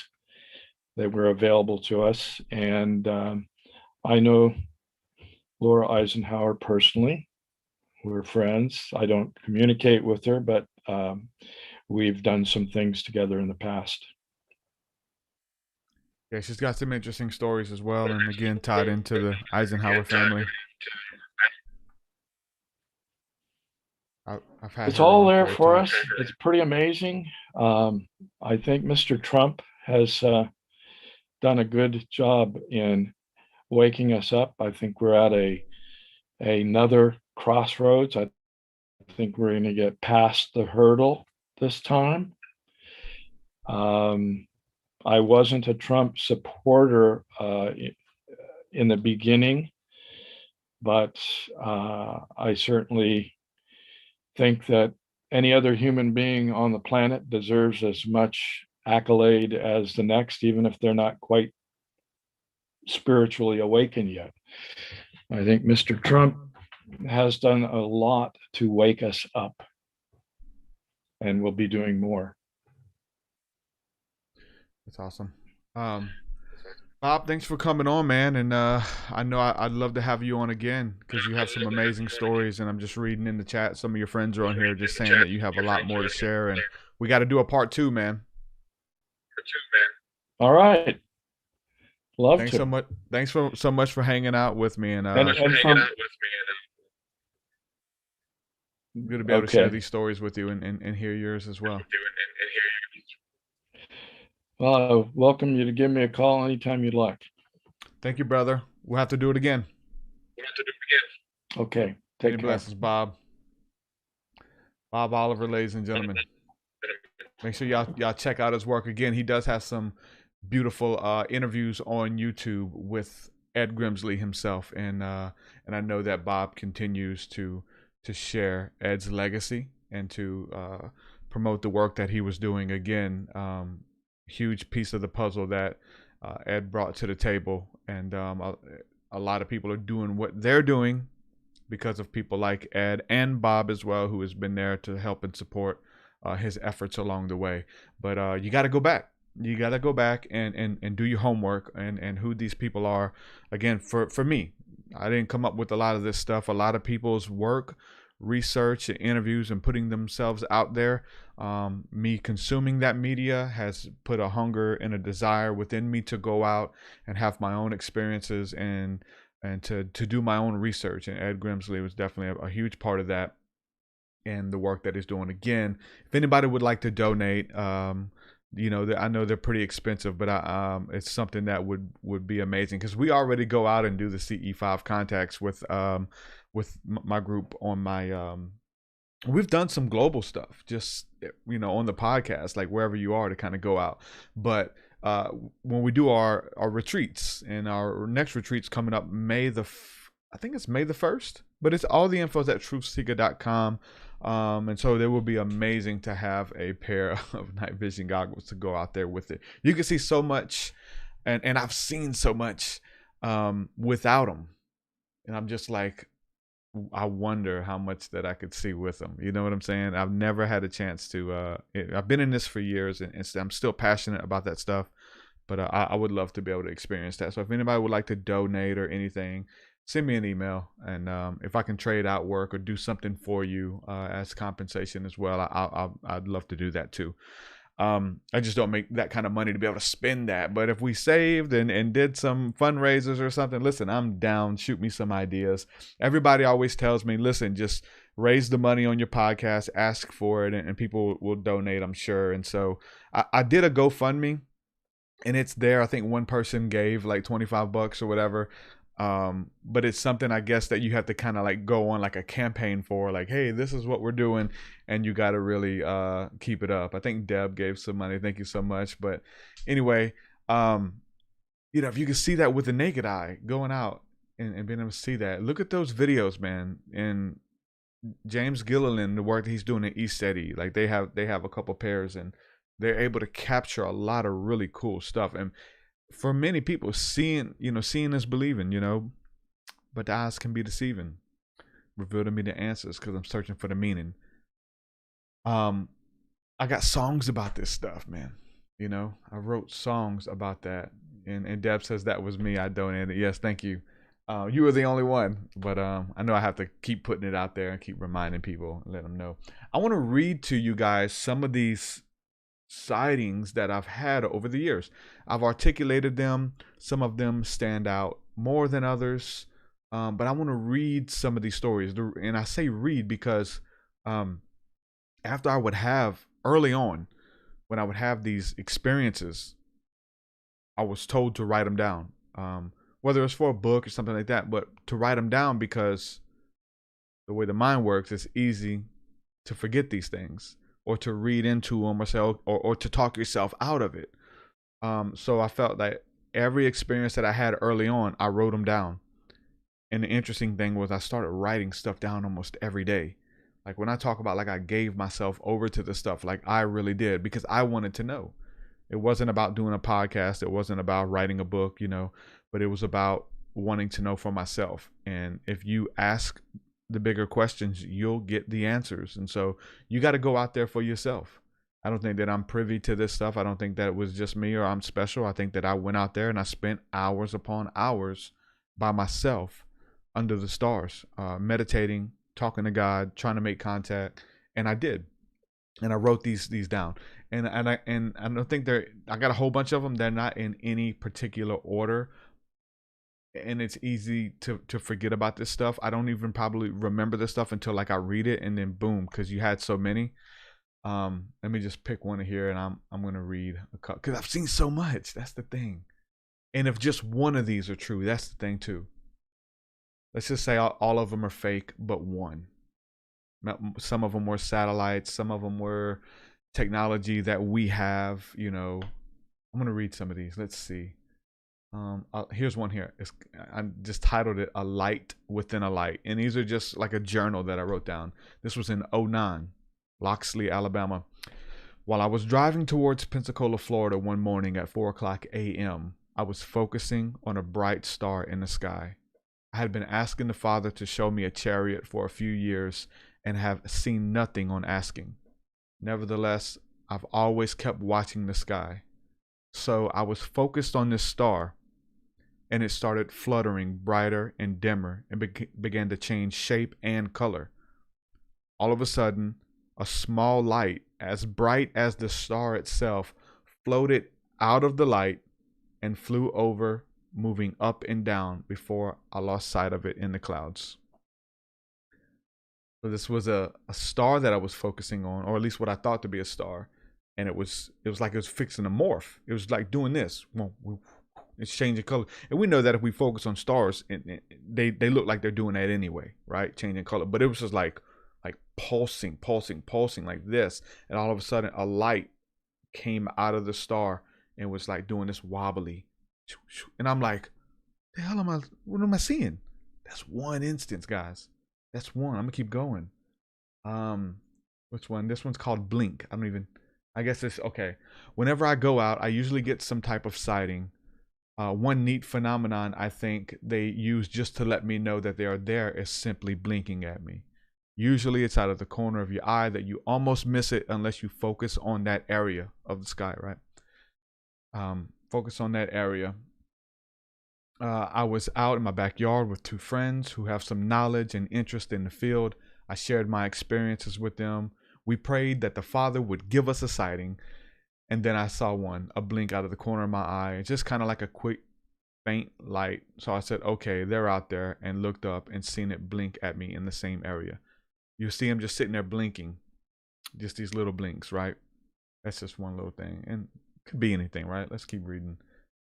This was man, I'm not gonna read this one, but this is in my book. But anyway, I just talk about it. One of the most beautiful experiences. I'll read it. It's not too long.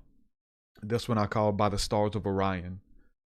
I stopped at an exit right past Pensacola, Florida to spend a few minutes sky watching and enjoy the view and the cool breeze. I got out and began to name off all the constellations and stars that I knew. I then began to pray and sing this new song that I wrote to God that's really powerful. I was looking up at the constellation Orion, and then I turned away. I looked back at the belt of Orion and saw that it was lit very brightly, and it caught my attention because it was too bright. Then I looked a little higher and saw that it was not Orion's belt that I was seeing at all, but what looked to be 3 bright stars in a position of the belt of Orion, 4 fingers arm span below the constellation. As soon as I realized this, the 2 stars on each end began to move towards the constellation, and the lights on each end began to move up, and one started to zigzag a little towards the other. They moved up towards the constellation Orion and lost their brightness as they appeared to go into the constellation. The star remained in place, and I ran by my work truck to get my camera to see if I could get any video, but needless to say, the camera quality could not pick up any lights in the sky because it was a low quality camera phone. The middle star was actually the star Regal in the constellation Orion. That was one that blew me away. And I got to see him posing as Orion's belt. Then I looked up a little bit and seen that it really wasn't Orion's belt. Orion's belt was just above it. It was like the Orion's belt had doubled. There's Orion's belt, and then right below it was the even brighter Orion's belt. But one star in the middle was part of Orion, and the two on each end was in the same formation. When I said, hey, that's not Orion, it's like, yep, you're right. And then they leave and they go into the Horsehead Nebula of Orion. Blew my mind. Let's see. Destin sighting. Oh God, some of this is long. While we were on vacation in Destin, Florida, my good friend Reggie sent me a text message. Wow, I forgot little details. I forgot all about this. Reggie had been studying the UFO phenomena and paranormal for quite a while, and he's a devout believer in the way as well. So needless to say, we've both shared our experiences and thoughts openly with one another on this subject. The text said, I just saw a UFO in broad daylight. I watched it for about 1 minute and was praying, Father, reveal to me what it is. Then the floating object immediately disappeared from my sight. Reggie then told me that he seen that at another time. The next day we rented jet skis and was in the ocean. There was not a cloud in the sky. I looked up over my shoulder and saw a cigar-shaped UFO. It looked like an airplane, but with no tail or wings. The object reflected the light from the sun and then just started to disappear. I wanted to make sure that I knew what it was that I saw. I was not far off, so I told my wife to stop the jet ski, and I looked up to see if I could see any airplanes. We both looked up in the area, and I could not see a thing. Then my sister-in-law and her husband came up on their jet ski.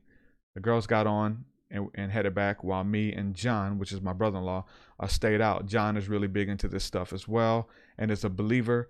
And so I told him what I had seen, and we've been looking at the stars every night and watching UFO documentaries and videos all week. We started to drive off, and I told him to stop.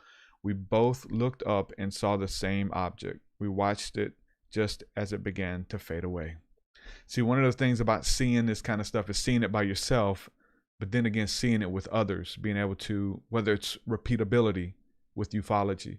And I think that the CE5 initiative and the telepathic communication and things like that lean to having some type of repeatability, that you can go out and actually conjure, or we used to call this summoning UFOs. Summoning UFOs is what we called it. We didn't coin that phrase. It was a video that I seen of Prophet Yahweh, who went out and asked God for a sighting. Boom, they show up. And he wasn't the only one. There was people in Mexico doing this, and me watching that video, studying the Bible. I wanted to have my own experiences, and then these were things that I began to see. This was one of the most amazing encounters I've seen. November 11th, 2009 in Mobile, Alabama. I was driving across the I-65 I-10 connector back from Foley, headed to work. I was listening to a Dr. Stephen Greer interview and MP3s all day. And so for those of you who don't know, that is the CE5 initiative that Dr. Greer made famous. And I guess I said that to say that while I was driving, when I used to drive, I'd be looking up. Like, I'm barely watching traffic in front of me. I'm driving this truck looking up every chance I get. And I'm listening to UFO documentaries. What I'm doing is that I'm building expectation that I'm going to see something. And I would go, a full day looking up, listening to these documentaries, and until you've seen something. I looked up towards my left while driving, and I saw a fleet of about 15 to 30 hovering lights. They were just floating there, suspended in midair.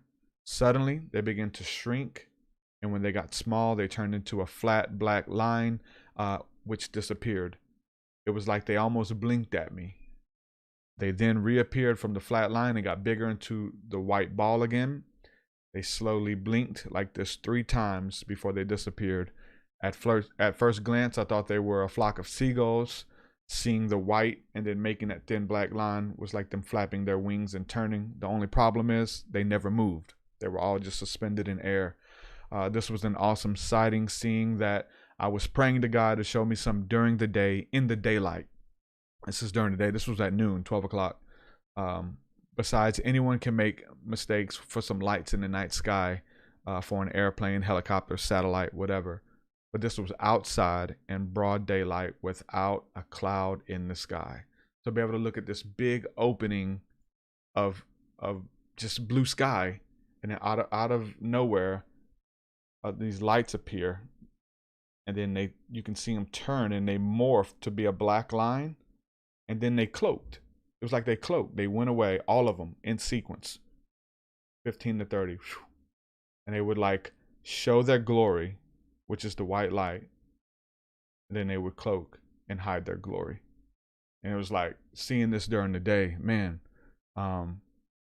blew my mind. When you talking about changing my life, the spirit world, angels, God is, you know, all of this stuff, it made it so much more real to me. And it changed, you know, my life. I was a Christian minister, and I began to talk about this stuff and get into ufology and stuff, and they didn't want to have anything to do with that, you know. But now they do.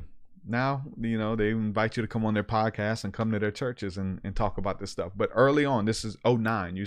I've got it dated 2009. This stuff wasn't cool to talk about, but now Christian mysticism is definitely on a rise, and you can be a believer and have these experiences and expect them, and you'll see them. What you believe will reveal itself to you, and not just in your mind, but literally seeing these things out there.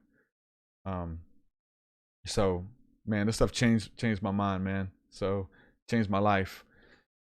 Just wanted to share some of those, and there's a whole bunch more stories that I've written down, and then it had got to the point where I quit writing them down just because it began to be so many, like every day. So I wrote down a whole bunch until it's like, look, I can't be writing every, you know, anomaly down, or every experience. But these were some of the first ones that really did it for me.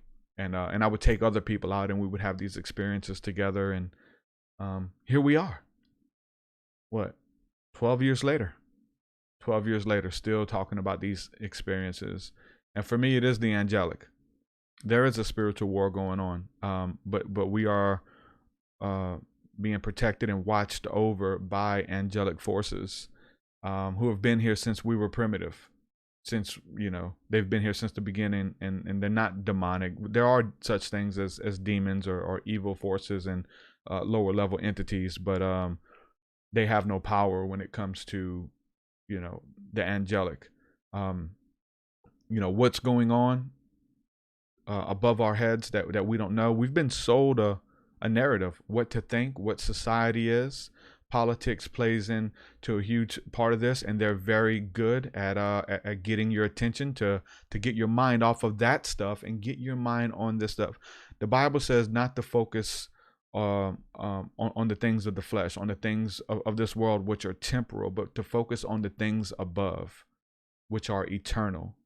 And so the goal of the government, our rulers in this realm who are over us and have set themselves up on thrones and the kingdoms of this world, I believe that when we talk about this war, like Ed Grimsley, have seen these things shooting at each other outside of the Earth's atmosphere, and they explode and blow up like Star Wars. Who's good? Who's the good guys? Who's the bad guys? And I've been vocal about this. I mean, many other people have, but I think that our leaders are the bad guys, the ones who are testing things on us, who are letting us eat food that is not even real food, that fake food. There is some video footage that you can see of things coming towards the Earth, and we shoot laser beams at it to kind of move it away or to scare it away so that people don't see it, it doesn't come into the atmosphere. But I don't think that they're bad guys at all. The bad guys are down here with us. When you understand you know what they are, to me they're angels, they're angelic. We got a question here. It says, are these UFOs actually angels? I believe so. I believe, again, I wouldn't say that all of these are UFOs. When we think of a UFO, we're thinking of nuts and bolts. We're thinking of metal, you know, the beings that have a ship that has an occupant in it that's driving it. I think that a lot of these things that I've seen over the years and other people have seen, they're morphing, they're changing.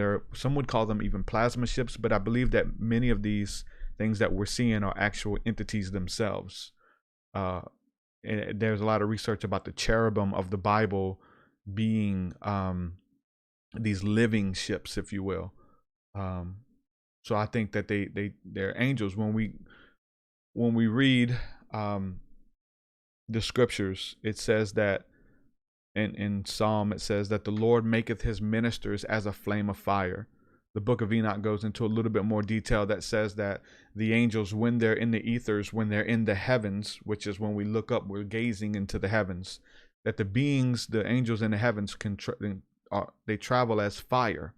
They are as a flame of fire, but when they want to, they can come to earth and relay messages to mankind and take upon the shape of men. And so Hebrews also says that we entertain angels unaware. It also echoes this notion of angels being fire. Manoah communicated with beings that traveled through the fire almost as an elemental spirit that comes out of the fire. This is in the Bible. Comes out of the fire, delivers a message, goes back into the fire, and uses that as a portal to go back to heaven. So they communicate, and it can step in and pop into our reality through the elements, through earth, air, fire, and water, all of these things. So, and even for me, the biggest one is when we look up the word seraphim in the Bible. The seraphim is called the fiery serpents. Serpents, that word nakash is synonymous with knowledge. They carry God's knowledge, and a lot of this is imparted through telepathic communication. You're receiving knowledge from the stars, knowledge from eternity. That is God's knowledge, that they are the protectors of the holy wisdom, the holy science of how the universe works. People will try to summon demons or summon angels to get this knowledge from them. And they carry God's knowledge and God's wisdom. But it means the fiery serpents. Serpents is synonymous with with knowledge. And then the fire is how they travel. The word seraphim in the Bible means the fiery serpents. They travel as fire. During the day, the Bible says that the Israelites followed God as a cloud by day. It would look like to be a cloud, and a flame of fire by night. This cloud, or what looked to be a cloud, was fire at night, and they followed it through the wilderness. So there's a lot of interesting verses in the Bible about communicating with angels, about angels that carry messages. They're messengers. I mean, that's what the word angel means. We got to understand that. So are these actual angels? An angel is a messenger. When we're talking about the meaning of that word, you're an angel. If you're carrying a message, you're an angel. You're one of God's messengers. The message of what? His love, his light, the gospel, how much God loves people. Like, you become an angel of God, angel of the Lord, a child of God, even the Elohim. And that just gets into a lot more stuff, but just to make it more practical. And these angels assisted believers in the scriptures. They ministered to Jesus. We have angels that are watching over us, that will not let us dash our foot against the stone, as it says in Psalms 91. There's a lot of information. There's a lot of info about the angelic and our relationship with them in the Bible, and then through people's experiences as well. Whether it's divine revelation, repeatability, encounters. I'm going to be doing a lot more activation and showing people how to engage. The CE5 stuff, again, it takes it from the imagination and brings it right in front of your face. It is real. It's not a theory. It's not science fiction. It's what's going on above our heads. The Christian mystic, one who first started out making a lot of this mysticism popular. We're talking about going into the Akashic records, getting knowledge from God about people's ailments and how to heal them. Edgar Cayce. Edgar Cayce says that the battle of Armageddon will be fought in outer space above our heads. And maybe it's taking place right now. I don't think that our rulers are good people. I don't think that they're people in general. I don't think that they're like us. I don't.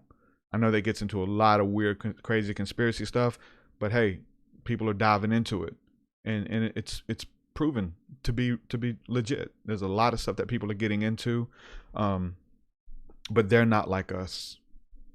It's politics, it's your entertainers. This stuff's coming out. The more you get into it. Now, I don't say that stuff so that you get into it. I say that stuff so that you come out of it and stop studying it. Just understand that we're not the same. And what is that? I mean, everybody has their own experiences or research that they've done to know that we're just different. We do not operate the same. And you can hear it, you can catch it, you can see it from time to time. And so just know that, but know that God is for you, that we are on the winning side of whatever this battle is, and that it is a spiritual battle, but it's quite physical as well. Jesus is king over he is the Lord of the realms of heaven, of earth, of all of them. He owns the keys to death, hell, and the grave, of everything. So he is the ultimate supreme deity, Jesus Christ. And so we have, whenever Bob was in that position to where he thought he was about to die, he was at the end of his rope, quite literally. He called out to Jesus. Boom, his life was changed. It's the same way. There's when we're talking about mysticism, when we're talking about angels and aliens and all types of other beings and all of this kind of stuff, you can know for sure. You can have experiences. I submit to you that you go through the gate of Christ, which is ultimate divine love. If universal love for all beings, for humanity, for your greatest good, the love of God became a person and dwelt among men, that is who Jesus is. Read the book of Colossians. If you want to know who Jesus Christ is, read the book of Colossians. It will tell you exactly who he is. He is the head of all principalities, all demons, all powers. Everyone, either on this side of eternity or the next, must bow to the Lord of the realms, Jesus Christ. Ultimate white light, the greatest good. We have direct access to God through the work of Jesus Christ. So understand who you are as you move into your mysticism. Dance with the dead better be 10 times more deadly. You got to know who you are. Your identity is key. Your identity is key. Knowing who you are in the Christ and in the etheric realms. I'm going to be teaching a lot more on this. I've been writing stuff for a couple of years on this. I just didn't know how to release it, whether it was going to be done through devotionals or a book or teachings, probably all of it, just to get it out. But knowing who you are. Because if you don't know who you are, then they can tell you who you are. If you don't know who Christ is, they can tell you who Christ is. And who is they? Listen, spirits. It's a spiritual war anyway. Even if it comes through a person, it's a spirit. What is that spirit? Could be the spirit of bitterness. Could be the spirit of jealousy.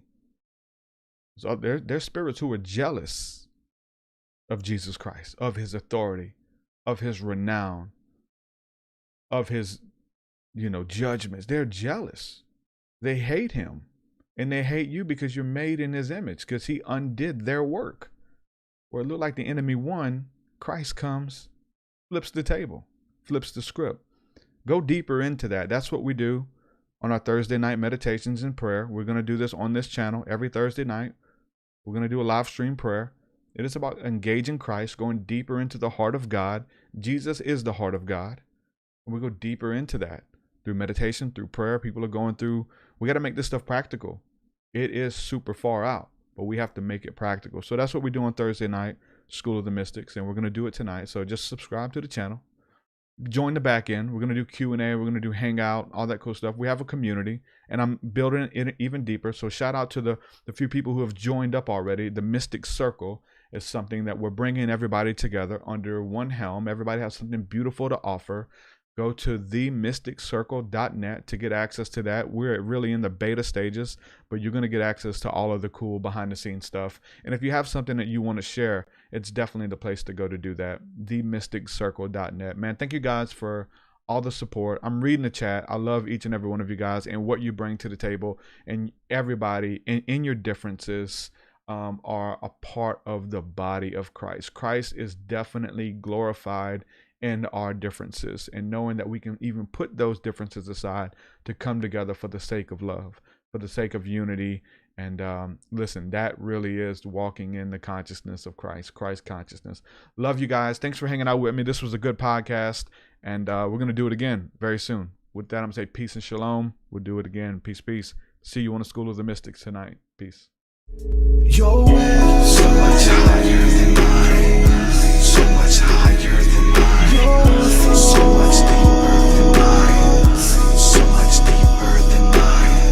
Well, that does it for this episode, folks. To hear more episodes of the TruthSeekah podcast, head over to TruthSeekah.com. And if you're wanting to support the show and get rewards, go to our Patreon page at patreon.com/TruthSeekah.